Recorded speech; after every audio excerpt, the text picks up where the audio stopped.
Hi, my name is Vivek Yedavalli.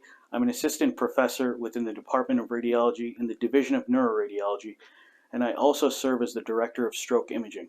Welcome to Open Doors.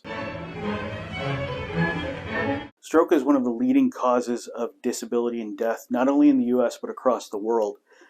And there are two main forms of stroke that we typically see. One is the ischemic subtype, which is caused when there's decreased blood flow to the brain. And there's also the hemorrhagic subtype, where we see bleeding within the stroke. The more common one being the ischemic subtype. One of the major causes of acute ischemic stroke is what's called large vessel occlusion. And this is when one of the larger arteries that's supplying a significant portion of the brain is blocked off by clot.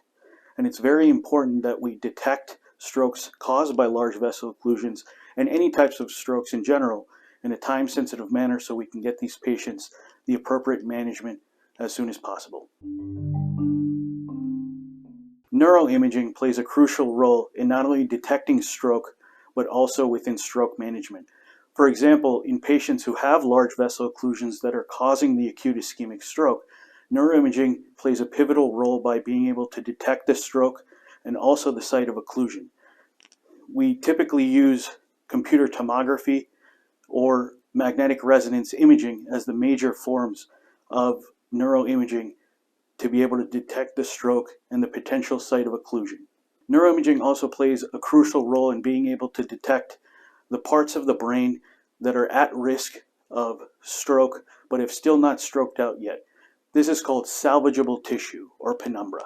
Neuroimaging plays a major role in being able to detect penumbra so that we can get these patients the appropriate treatment with our neurointerventionalists so that they can remove the clot as soon as possible and make sure to save that tissue or salvage that tissue that may be at risk. Here we have an example of a patient who had stroke-like symptoms and came in and was found to be diagnosed with stroke on magnetic resonance imaging.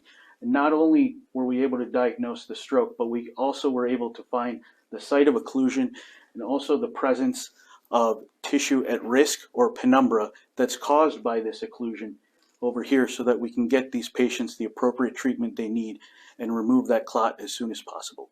Oftentimes, stroke can present in a number of different forms, and sometimes there are a lot of other conditions that can mimic stroke as well. And this is where neuroimaging can help significantly as well, where we're able to diagnose stroke mimics such as seizures or migraines or even tumors as well, just using our neuroimaging capabilities both on magnetic resonance imaging and computer tomography as well.